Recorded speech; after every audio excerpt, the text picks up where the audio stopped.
Welcome. Welcome, everyone. So wonderful to see you. So wonderful to practice together. Folks here in person, folks online. It's great to gather this way. So today is the Tuesday tune-in.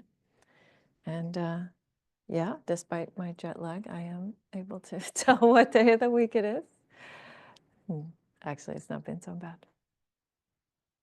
And so that means we'll have about 30 minutes or so of guided meditation, roughly 30 minutes of Dharma talk, and then some time for questions, comments, reflections at the end, and the dedication of merit.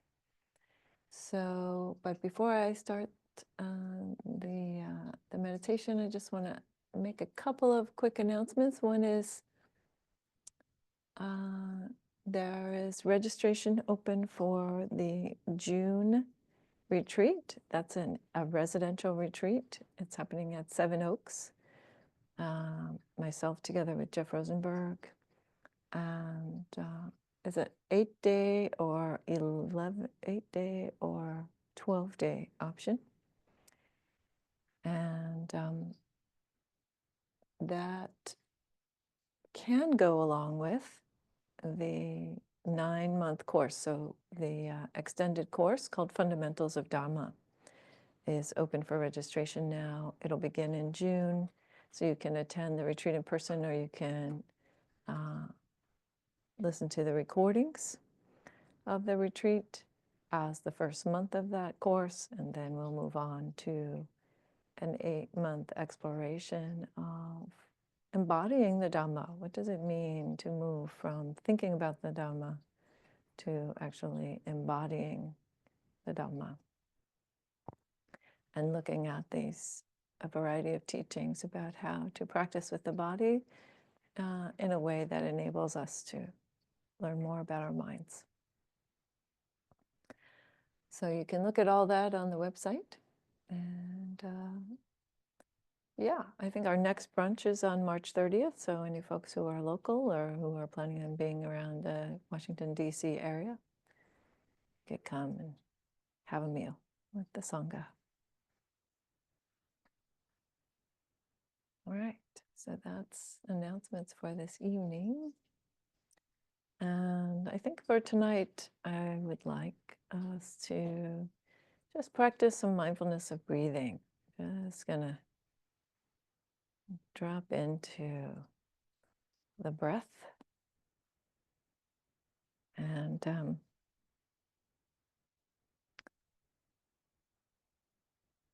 maybe see about trying to establish some continuity of awareness of the breath. See how that goes. So I'd like to begin with some movement, just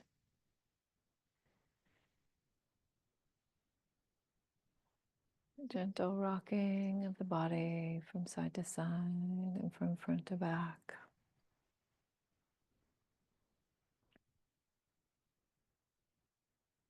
Perhaps helping you to release some tension, but also just helping you find that place of balance where the body can be aligned.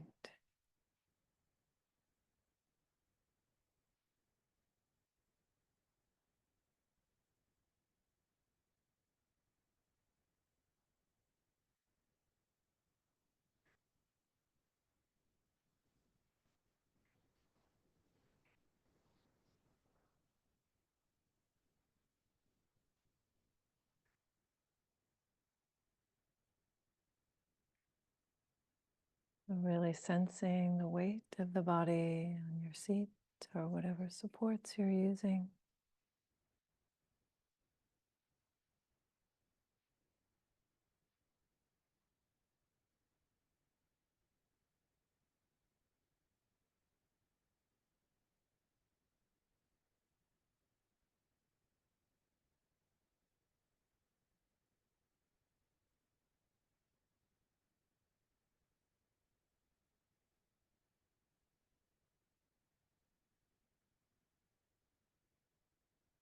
Relaxing the belly, really letting the body settle right here in this place.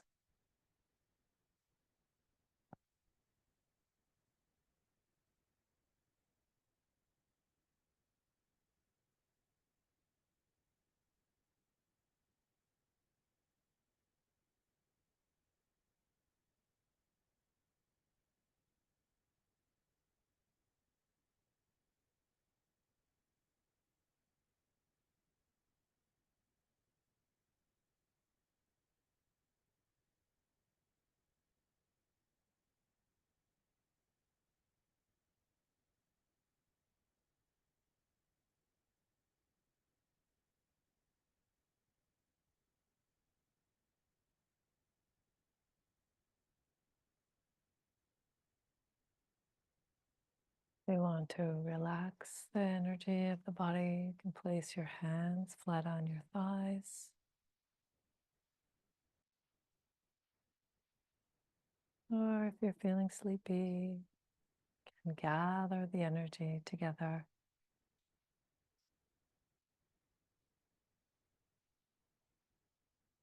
One hand over the other, and the thumb tips touching.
And moving the attention to the upper torso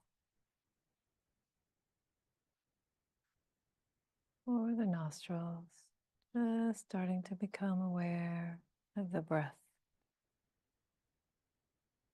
The breath is breathing the body.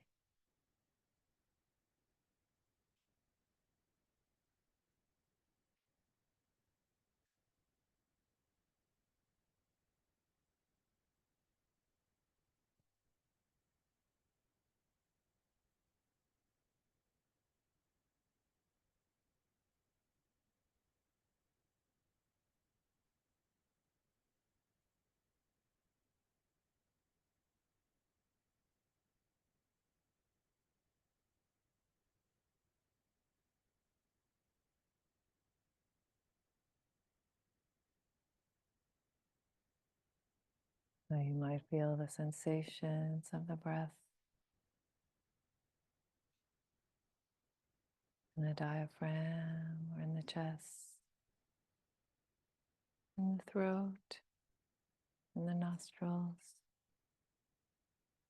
Any place is fine.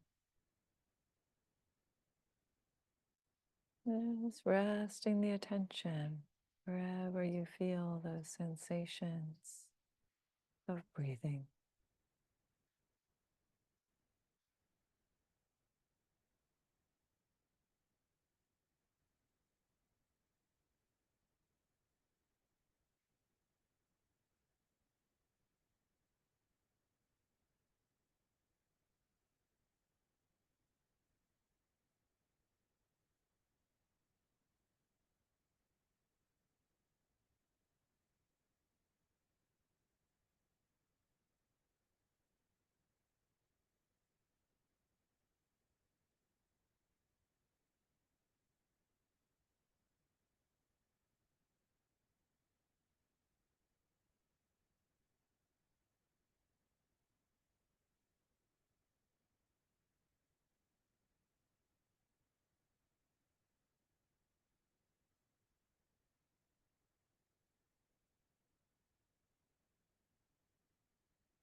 Thoughts are coming and going.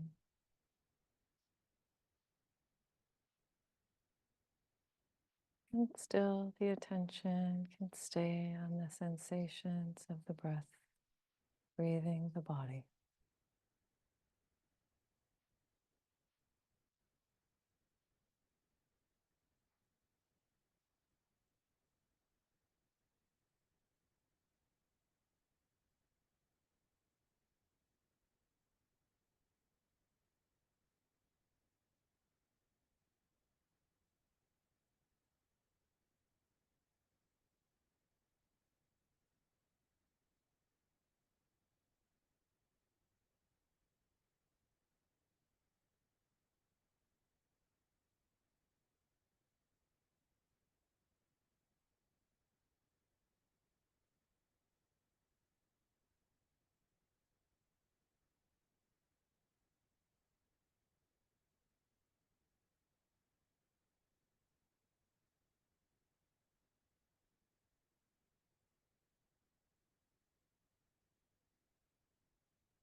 And if you feel any desire to control or it begins to feel tight,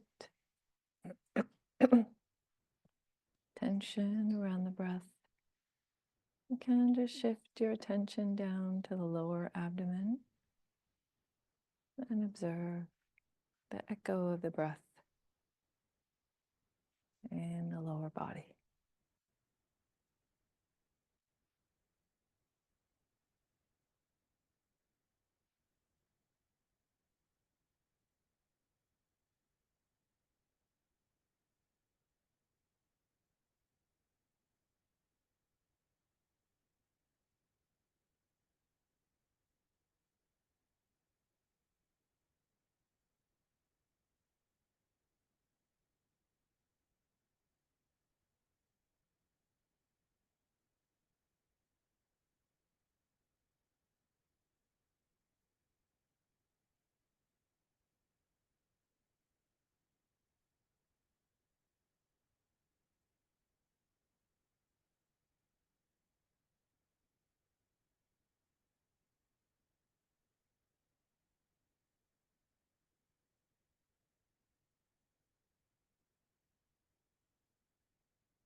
When you notice that the mind has strayed away and you're attending to something else,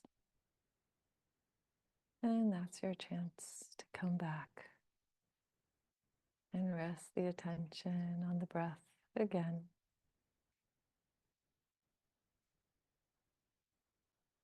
Time and time again, that is the practice. Just returning.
Perhaps after some time of attending to the breath, you might check in to see if you notice any pauses between the parts of the breath.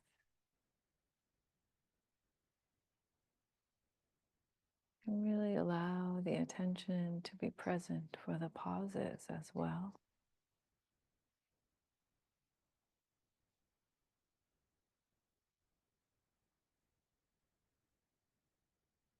No need to change them in any way. It's just like the cat waiting for the mouse to come out of the hole.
So allowing the mind to ride along the length of the breath, becoming aware of the cessation at the end of the breath, attending to those pauses, those natural moments of stillness.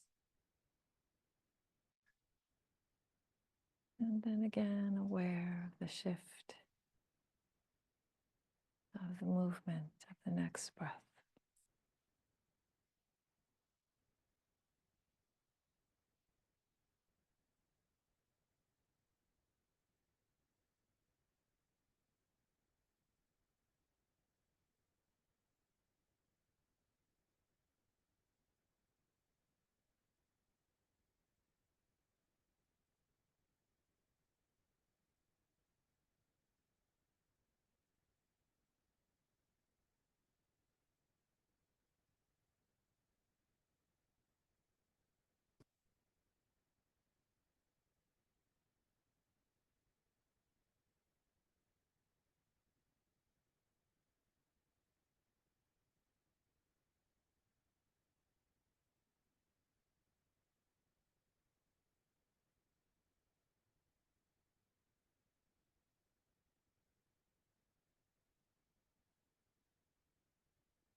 All right.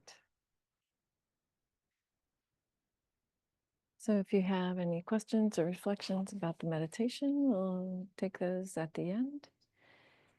would you please also turn off that switch on the power there so that, yes, so that the fountain will be more quiet. Thank you. And I will bring up the chant for folks who would like to do that. And there's one for you too. And give me just one moment there.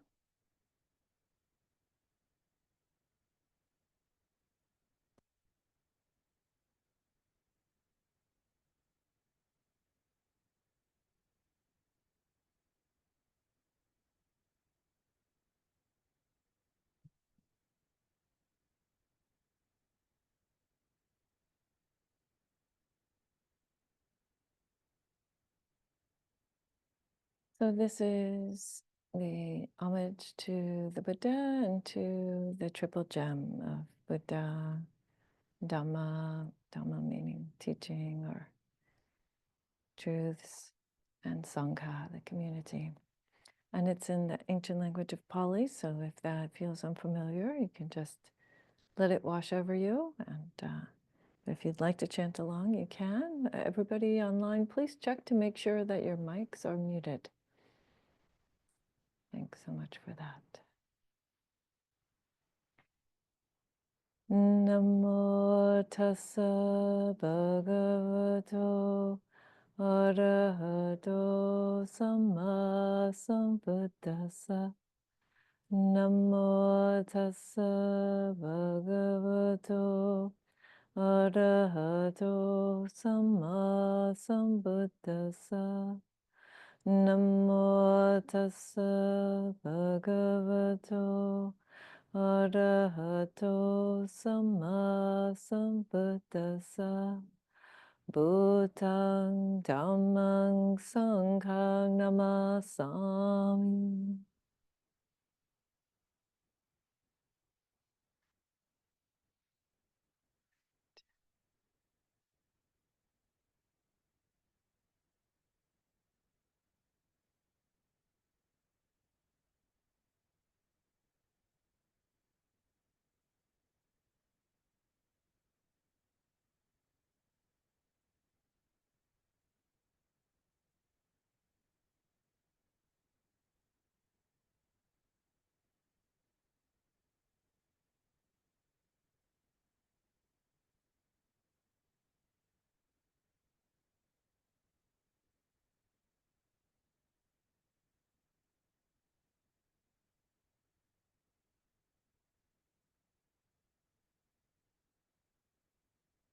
These last number of weeks, as some of you know, I have been doing some travel. I was in India and in Nepal, visiting many of the sites associated with the Buddha's life.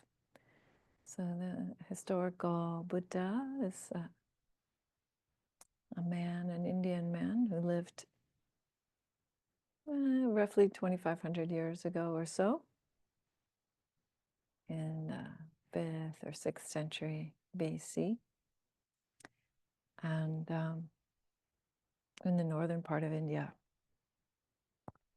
And so I had a chance to visit a number of the sites there, different places where there are markers of things that happened. And one place that we visited was a place called the Bamboo Grove. The Bamboo Grove is just outside, or actually these days it's within the city, I believe, of Rajagir. Or in Pali, in the ancient language in which the suttas were eventually written down, it's Rajagaha. Or in Sanskrit, Rajagriha. So there are many versions of the name of the town. But it was really a wonderful place to visit, actually. They've put a big park there. And there's such a feeling of metta. There's just this beautiful, beautiful feeling of loving kindness in this park. I wanted to sit there, for a month.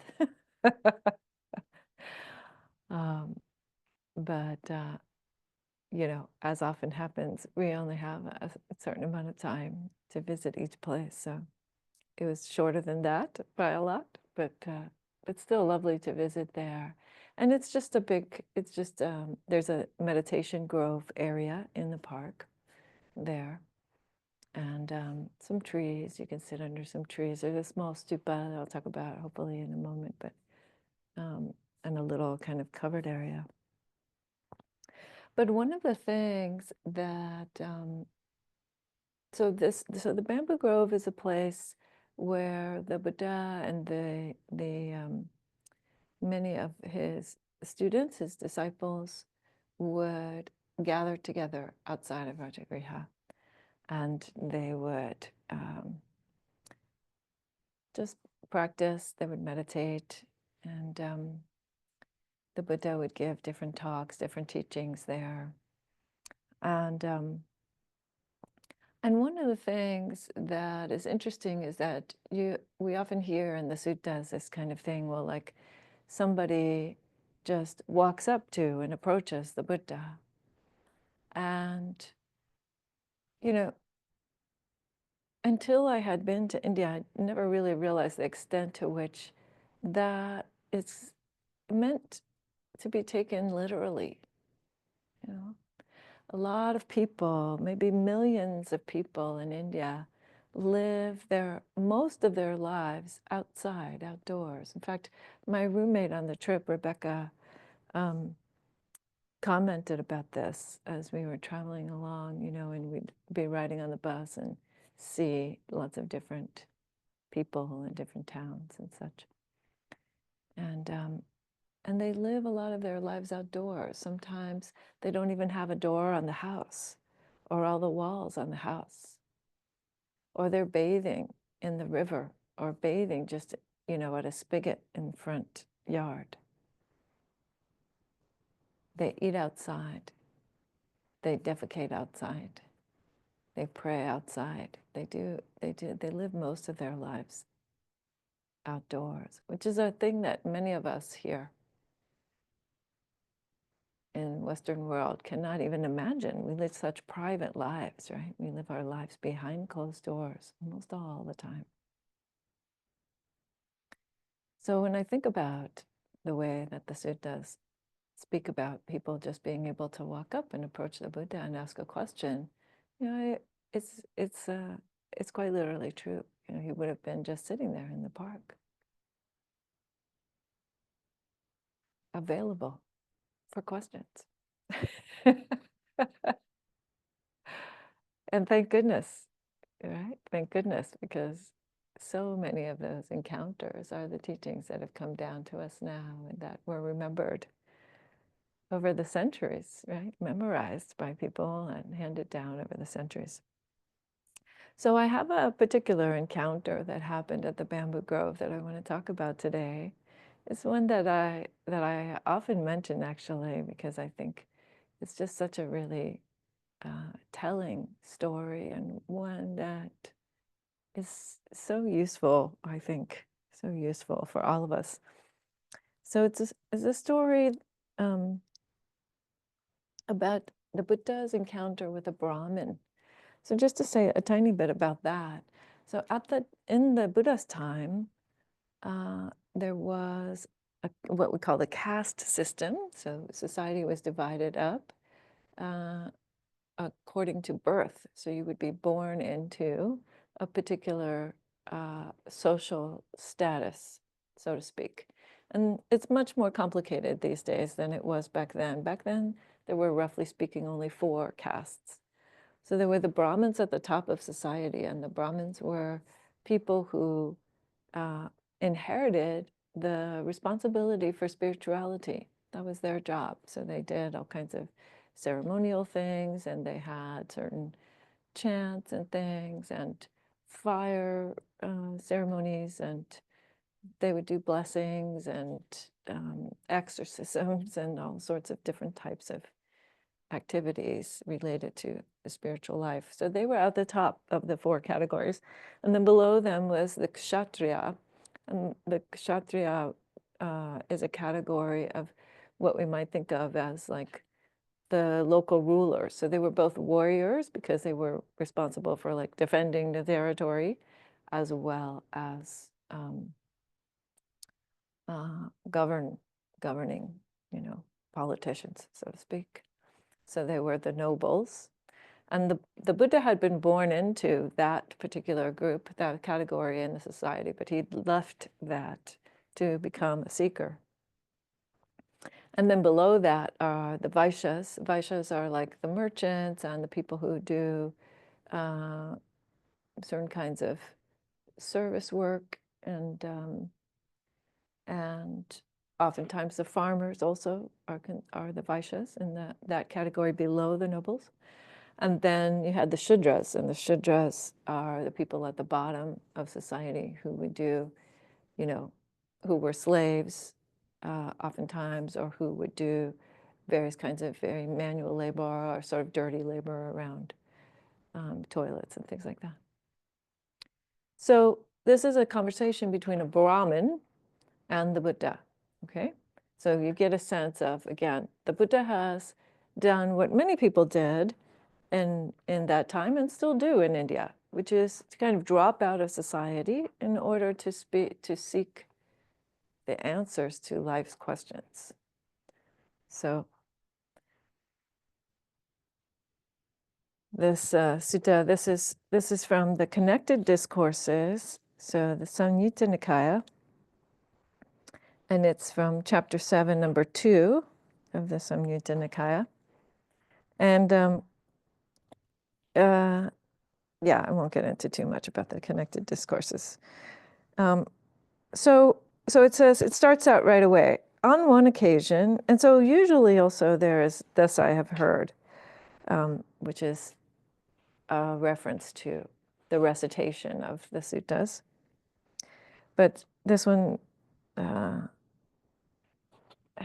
is saying that on one occasion, the Blessed One, that's the Buddha, the awakened one, was dwelling at Rajagaha, right, in the bamboo grove.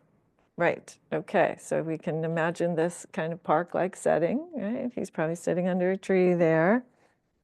The squirrel sanctuary. There are indeed many squirrels in the park, I can vouch for that.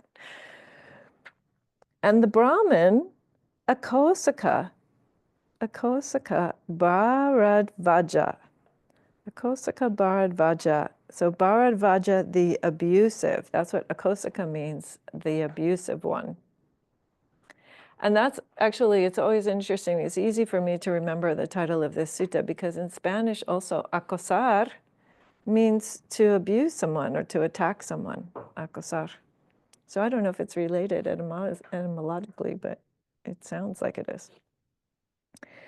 And so Bhadravaja heard that someone from his clan, right, so someone from his family group, had gone forth into homelessness under the ascetic Gautama. So Gautama was the Buddha's family name before he was the Buddha, the awakened one. So Buddha is his title, right? It means the awakened one. But Gautama was his name before that. And so what's happening? So Bhadravaja is finding out that somebody in his family, turns out to be his nephew, who's supposed to become a Brahmin, has decided to leave their religious order and become a Buddhist. It wouldn't not have been called a Buddhist at that time, but a follower of the Buddha.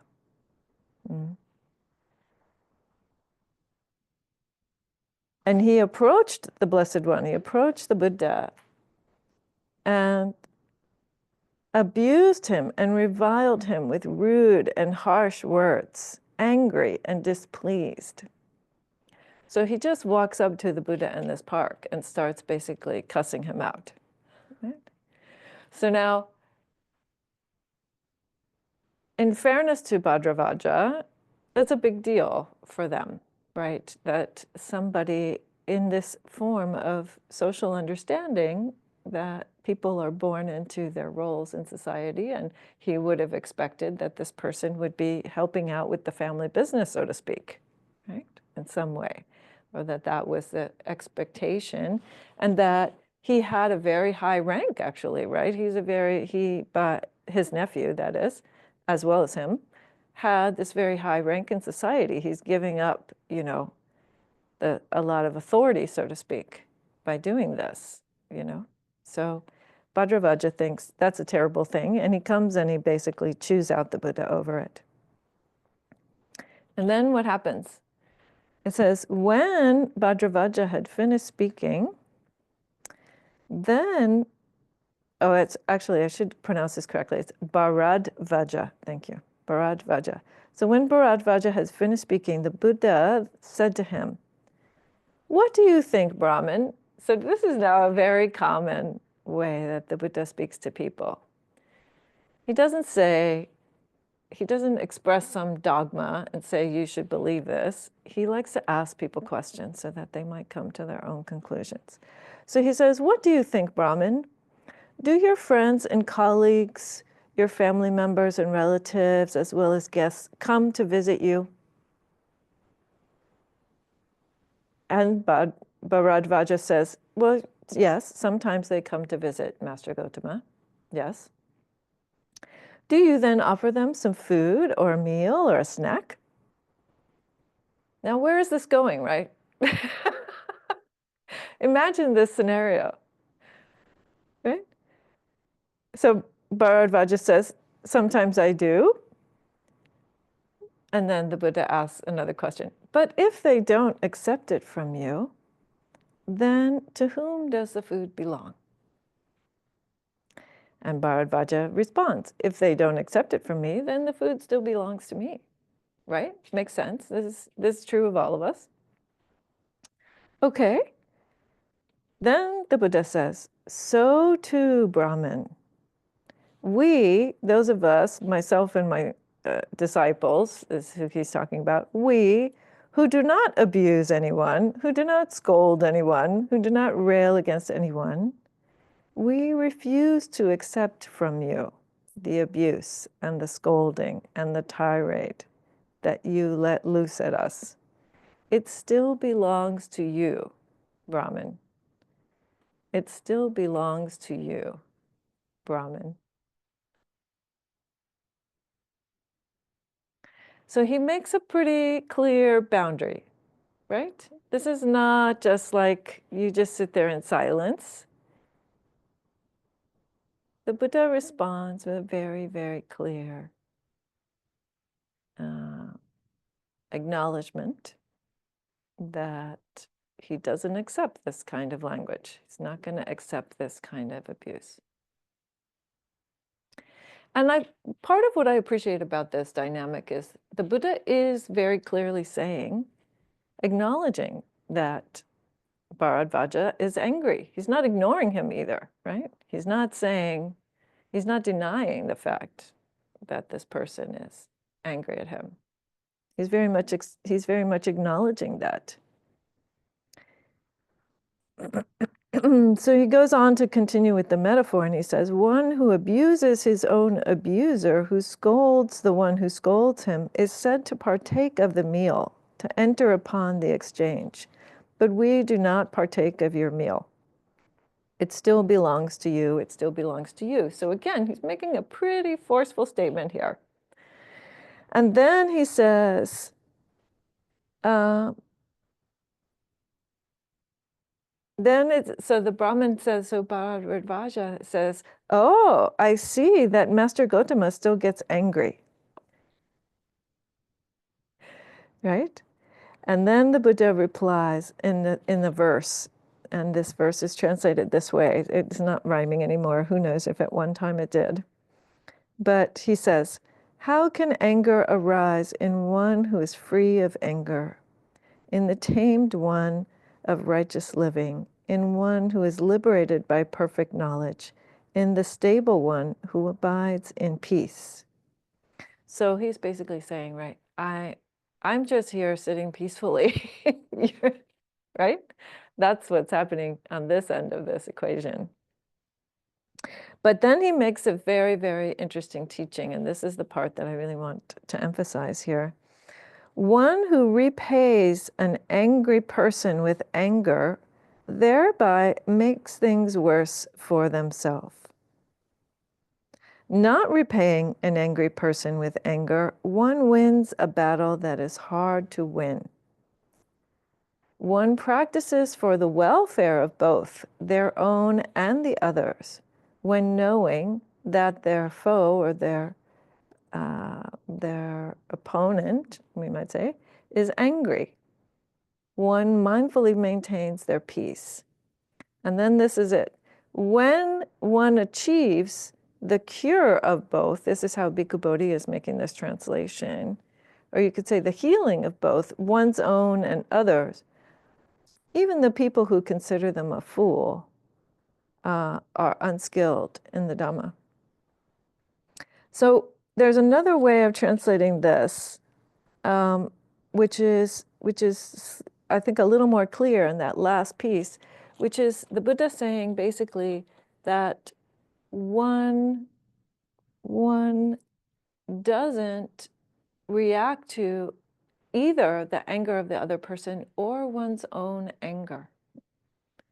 That there's an acknowledgement that you might also be angry when this kind of thing happens, when somebody speaks harshly to you, or when somebody abuses you, or when somebody is disagreeing with you about something that's happened. But that you could still practice with that.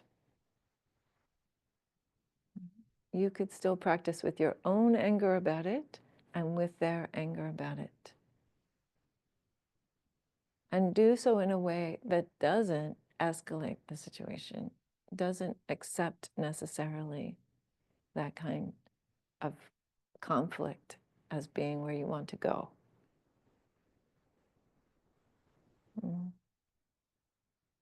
So it's a very beautiful teaching, I believe, because it is saying that it's first of all acknowledging that conflict happens, that that other people might feel angry, that you yourself might feel angry when folks are talking to you like that. But it's also it's also acknowledging that we have the capacity to work with that. To work with that in a way that isn't going to make matters worse. And so for me, this is a wonderful example of what I often say, which is that when we put our confidence in the Buddha, in the teachings of the Dhamma, the Buddha is always putting his confidence back on us.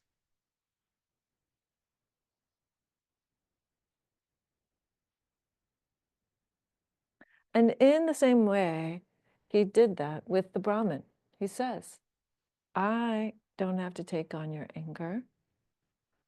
And here is this teaching about how you yourself could also, right? One achieves the healing of both one's own and the other's anger by practicing with it. So what happens? What does Bhadravaja say? He says, that's great. He's very happy. Magnificent, Master Gotama. I go for refuge to the Buddha, the Dhamma, and the Sangha. And he actually asked to receive the ordination because he's so impressed at how the Buddha has handled the situation. And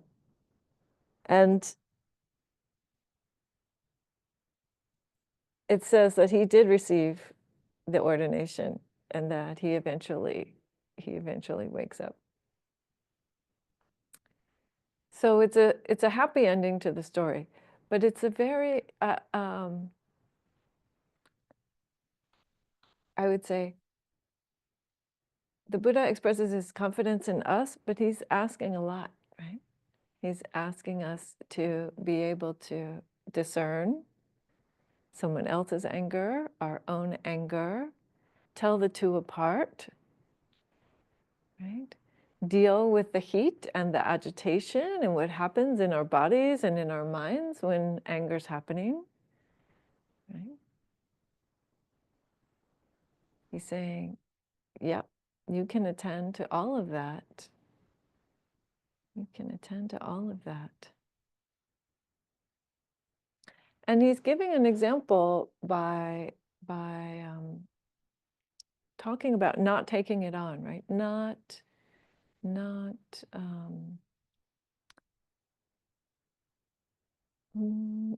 You could say something like not building upon this storyline, you know? So it's also a teaching related to this, the concept of papancha. Papancha is a Pali word, which means a mental proliferation. It means the way in which we tend to allow, if we're not mindful, especially if we're not mindful around things that have a very strong valence, a very strong push, then we tend to pile them up one on top of the other, right? They tend to get entangled. And so being able to see this clearly is what the Buddha is demonstrating actually for him. That's part of the reason I think that it's so impressive. You know, we're only hearing the story, but for Bharadvaja to actually see the Buddha be able to be present in a peaceful way with the way that he treated him is also a good, you know, he's being a good role model in a sense. So I guess part of the question for us is also this way of how to see it,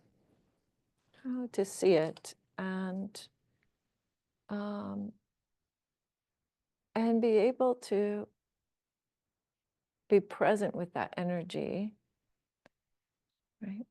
Without taking it on, without being identified with it.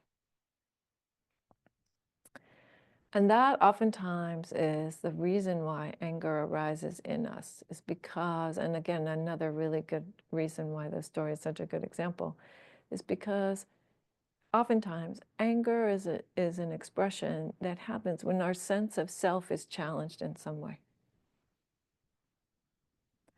So if you're, the more you're clinging to your sense of self and why the thing is a challenge to you, the more heat that it's going to have.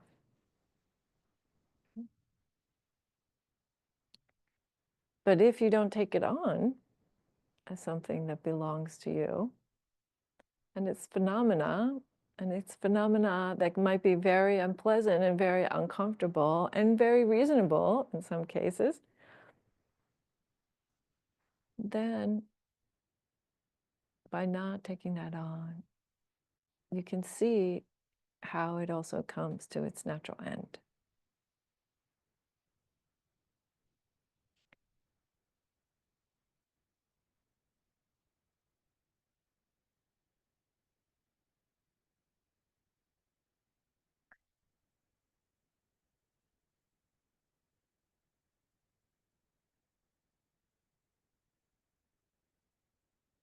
And this, I think, is very important in a particularly at times like these when as I said, there may be good reason to be concerned. There may be very good reasons to be concerned or to want something to change or to feel that there is a lot of anger coming in your direction, or hostility of some other sort.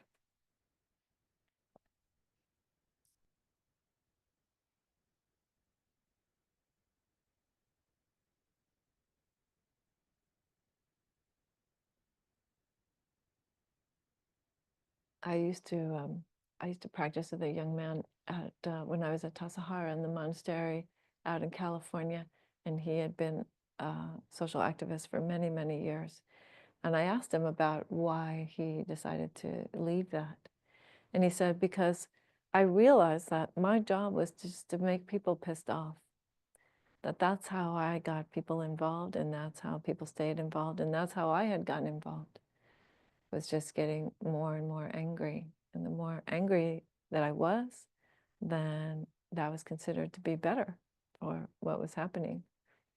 for our cause and for getting more people and more and more people on board and for being heard and all of that. And I didn't know how to be effective without being angry. So I wanted to learn how to do that. So that's why he came to Buddhism, was to learn how to be effective without being angry.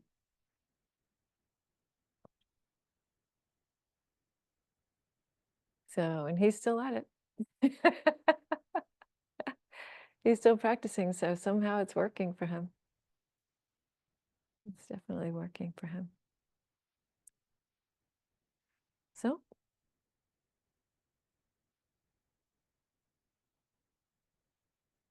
that's what I wanted to share with you this evening. And we have plenty of time for any comments, questions, reflections on the talk or on the meditation.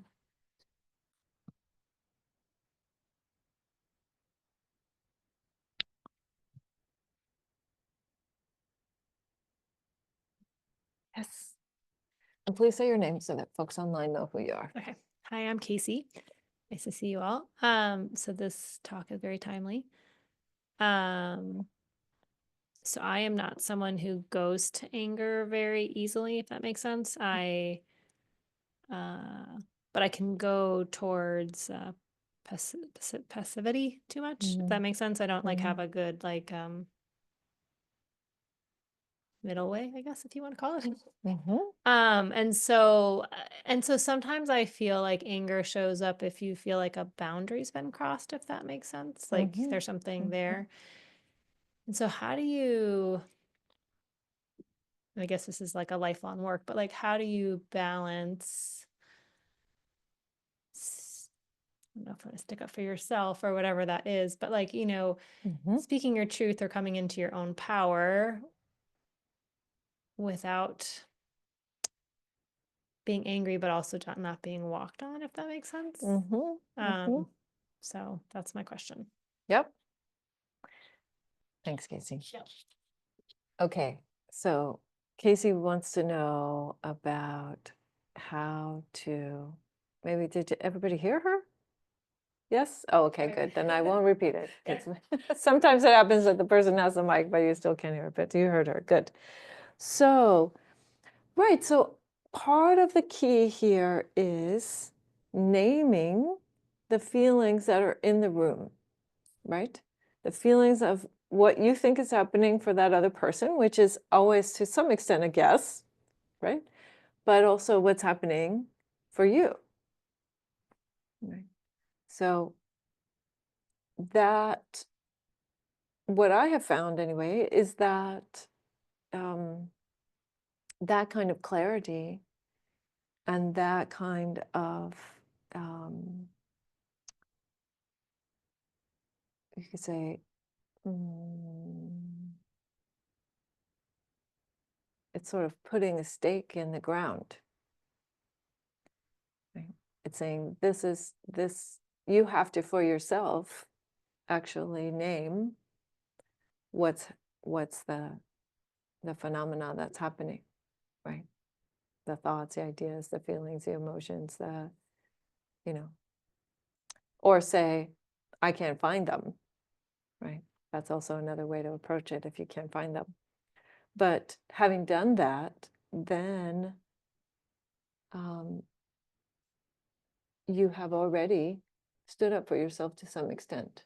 You see what I'm saying? Because you've put what's happening for you into the equation.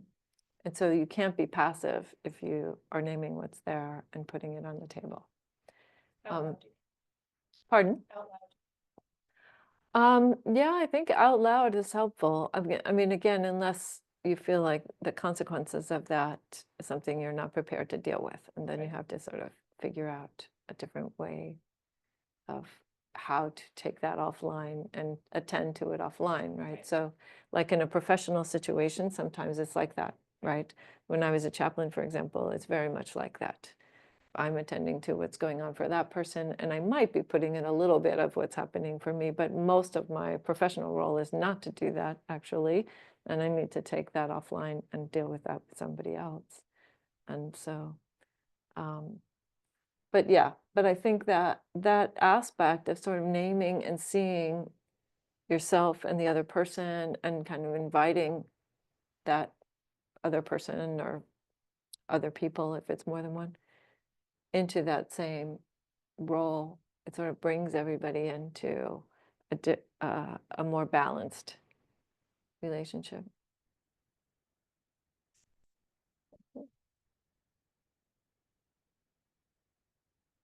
Yes, Julia. I'm not sure how this plays into the talk, but it's something I remembered as you were talking some years ago, and I don't remember the context, but I carried it with me for a lot of years. Anger, the concept that anger is not a root emotion. Underneath the anger is something else. And that's, if a person in other words, if I feel anger, I should look at what's underneath the anger. And most of the time it's fear or hurt, I guess. And yes. but so look at the fear or hurt rather than the anger. So anyway. Yes.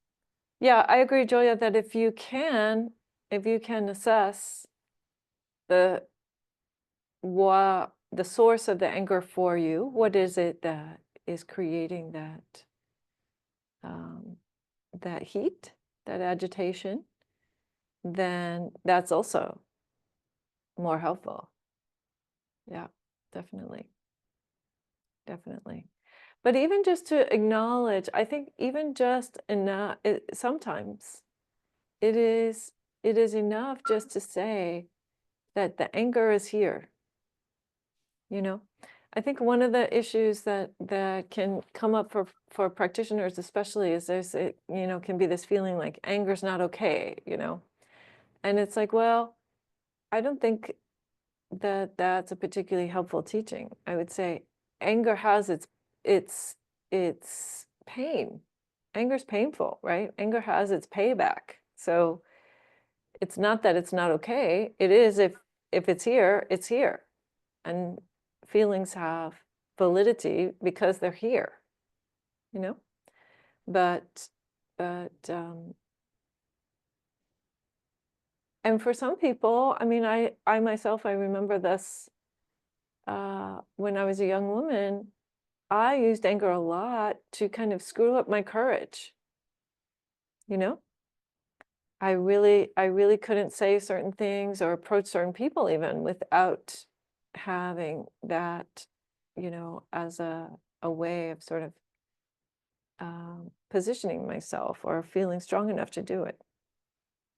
So I'm not saying that that's a good, that's a healthy way to go. But if that's the thing that helps you leave your abusive relationship, or if that's the thing that gives you the courage to take some skillful action in your life, then you might be willing to pay the price that the anger exacts on you.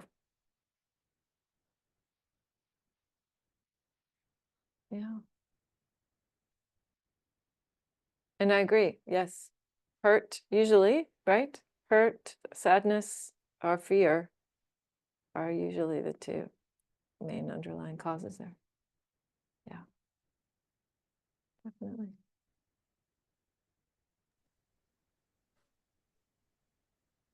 Yes, Dick. So I'm curious, that process that you described just now of transformation, if you will, with dealing with anger and not getting so much in the way of the interaction, was that a very gradual process for you, or were there some key moments that really switched the light on in a strong way? And if you could just speak to that, I don't know how that, for me, it's just a slow grinding process, and yeah. And it's still a slow grinding process, not to indicate. Okay. Mm,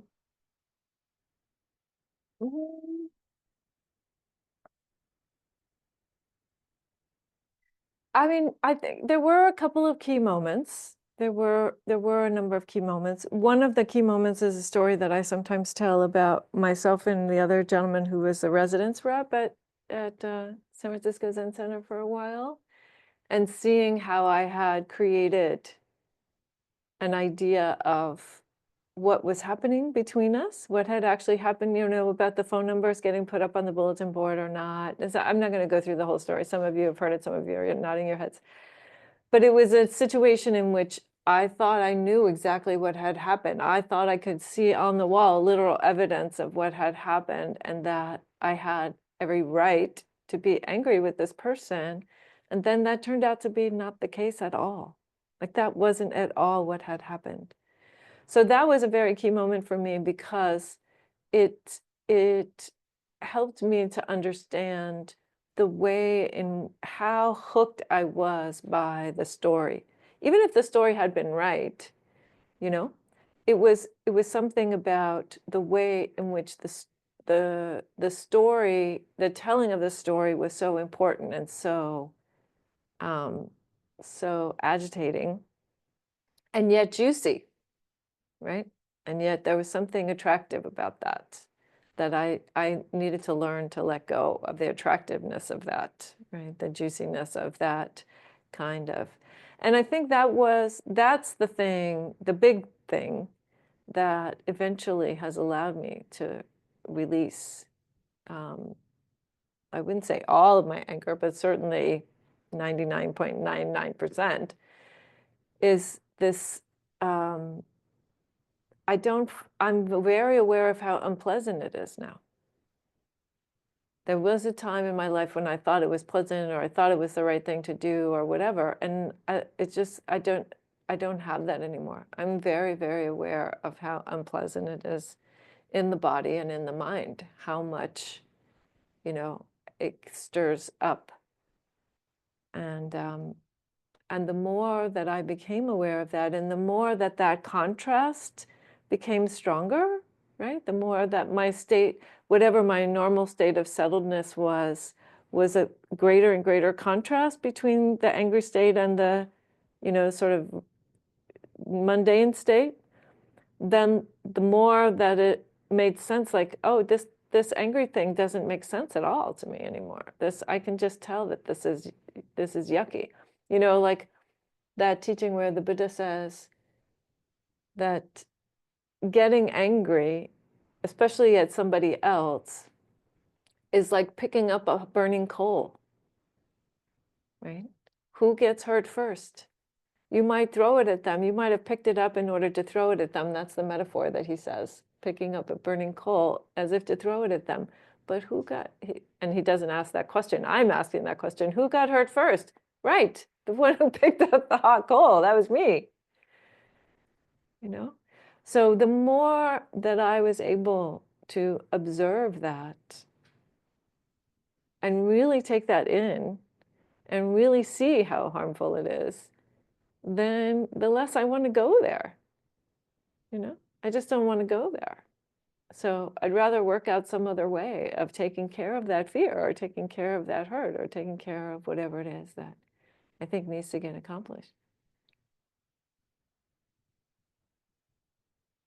Yeah, thank you. It's what I find more and more is that something else happens in the midst of this supposition, if you will, about how one sees things, that suddenly flips it into, well, it's like a waking up process through almost events that suddenly we recognize that they're just that's the gift, I guess, of that process of awakening, just feeling that you're no longer doing anything. You're just sort of responding to the discovery of it. And then, there's a new landing and a new landing, and it just seems to just go on, which is the beauty, I guess, of the wonder, the mystery of the practice.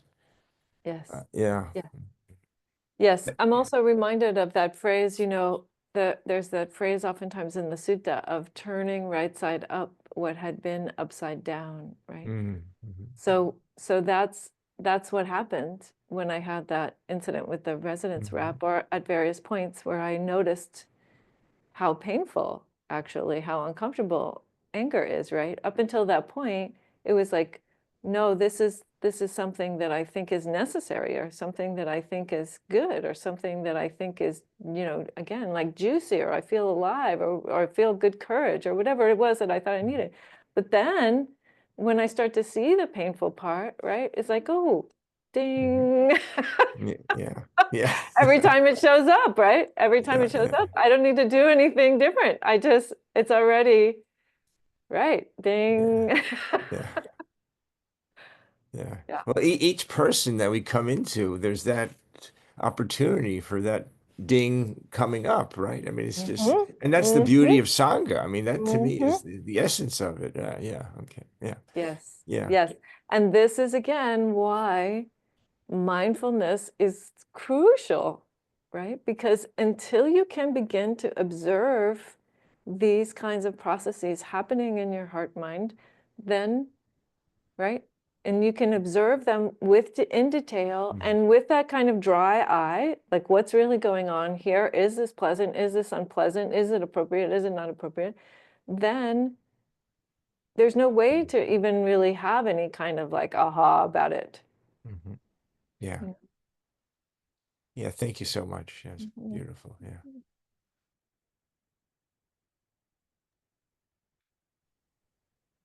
Yes, Julia. Yeah, I'm sorry to speak again, but That's okay. when I start to feel anger, and the first thing that wants to come out of my mouth is, that makes me so angry, or you make me so angry. That's no. Once, this is mindfulness, when that comes up, my brain wants to say it. And then I say no, that stops it. And it actually kind of diffuses the anger, because the anger is mine. And my favorite examples are what would make one person angry would not make another person angry. So that exemplifies that, if what this person, if I was about to say it again, if what this person did made me angry, if I was angry about what this person did, how does that? Yeah, there you go. Then that's mine. And it's like picking up the hot coal. It's all mine, and I'm burning myself. And then that's an opportunity. Why am I angry about this? What is it about this that I carry this anger? So when I hear people say that, I have to step back and not pontificate on it and say, oh, no. Right. Well, and just to be clear, I think also what you're saying is very wise there, Julia. And I also think that it points out the idea that whether or not something needs to change, or whether or not something is wrong or right, or all of that stuff is not related to the anger, right? Just because I decide that I'm okay not to feel angry about this, or that somehow I've been able to address it, or right? It doesn't mean that I give up my opportunity to confront it in some way, or to ask for a change, or to, say that this is unwholesome, or this is hurtful, or this is causing me a lot of fear, or whatever it is. Oh. Yeah. Yes, Nancy. Hey there, just for context, I'm coming to you guys from the Vienna drop-in with Hi. Trisha, John, and Jeff. I've been going for over a decade.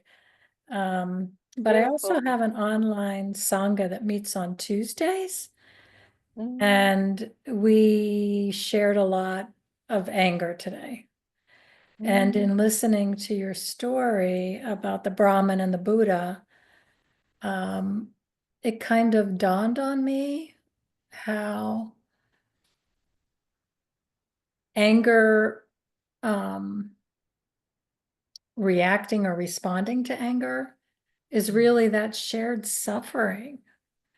And it just kind of brought it full circle for me tonight with our humanity and our connectedness and just this profound sadness for where we are right now.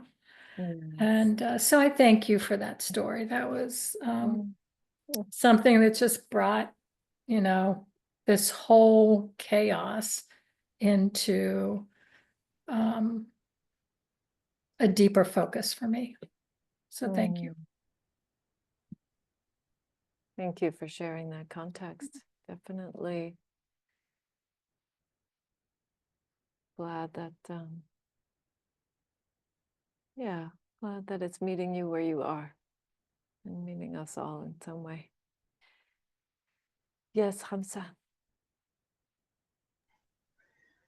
Yeah, I appreciate those those words, Nancy, of responding versus reacting. And then Dhammadīpā, how best to, that we do have choices and how to respond, what we can do. I can still feel the embers burning in my insides with all having such a hard time with witnessing so much abuse. Really, really, really, really hard witnessing all this abuse going on and lies. And I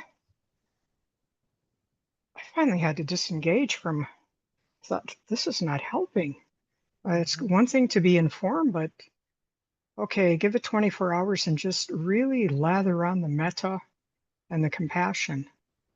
Yes. And I suppose that's one way of responding.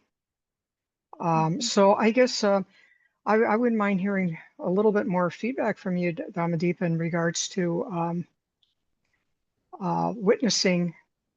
For me, my anger fires get really lit with injustices that are going on right now, and so much suffering. And I'm not ready to be over a Tassajara.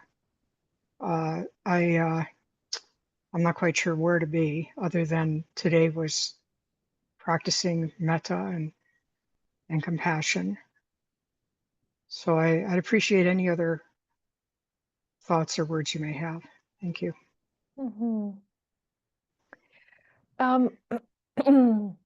So I think definitely the practice of compassion, especially compassion as it's understood in the early tradition, right? So compassion meaning we have an intention or a desire or a wish for folks to be free, for all beings to be free of suffering, right? To be free of mental suffering, free of physical suffering. And that coming back to that intention over and over again can, if it's not done skillfully, lead to more and more and more anger, right? If it can be like, oh, I see more suffering and then I get more and more angry about the suffering. Versus compassion says, no, you know what? We're all deluded beings to some extent or another, and there is, you know, the causes, the reasons for the things are there, and we need to be able to keep that intention and do it in such a way, if we can, without demonizing the other person. To just say, okay, right, there is delusion happening here. There's really deep delusion happening here. And I still have that intention, that aspiration to meet suffering as best as I can and to alleviate it where I can, but to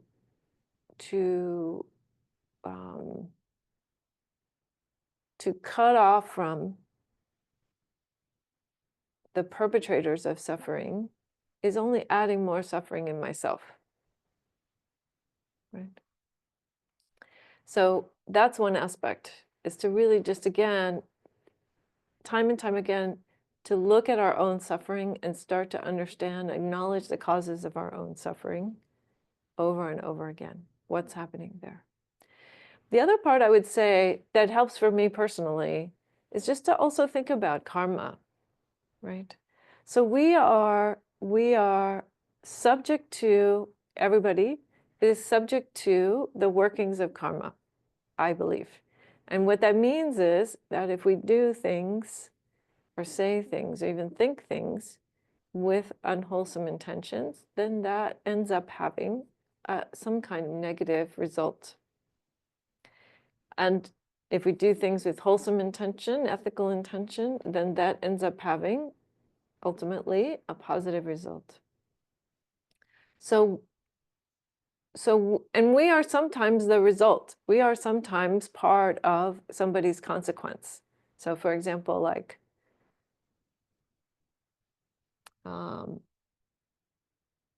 calling the police on somebody who has robbed you.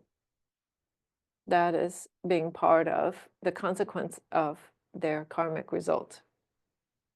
So sometimes we can actively take that role, but sometimes we just have to sort of rely on, have some trust in the bigger picture, that ultimately is going to have its consequence. So, and again, it can be hard because we don't know the time frames in which that happens, and we don't know the exact ways in which that happens. And that's why we need to take action when we can, and we can come together with other people and take action when we can. But when we can't, right, then karma is really the main thing that we have to rely on.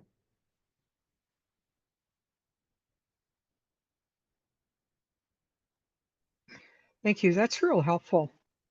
That's very, very helpful. And but also as I'm hearing this is to really ante up my metta and my karuna practices. Yeah. Really increase that. Yes. Really increase that. Yeah.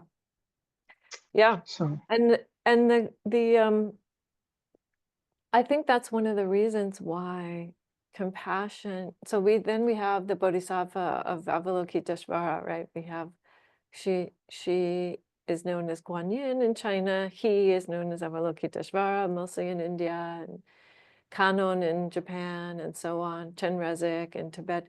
Why is this Bodhisattva so popular? Because compassion is needed. Because compassion is really a hard practice for us to undertake. But what it asks us to do is do exactly this, to take the pain that we see in ourselves and in the world and allow that to soften us and not harden us.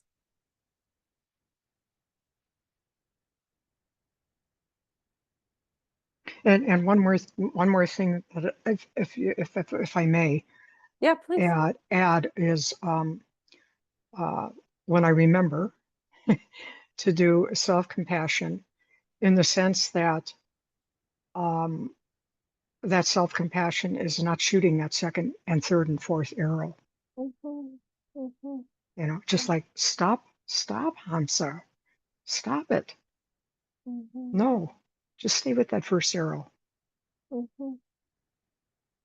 Yes. Well, this is Be with very, that. Be with that, and take care of that. yeah. Take care of your heart. Thank you. Okay, thank you. And I think that's a good note to end on for tonight. So I would like to dedicate the merits of our practice today to the relief from anger, the relief from suffering for all beings, that we and all our loved ones, our families, our neighbors, all the beings known and unknown, seen and unseen, beings near and beings far away, may all beings be released from suffering by the power of the Buddhas, the Dhamma, and the Sangha, and each one's efforts May we all be free.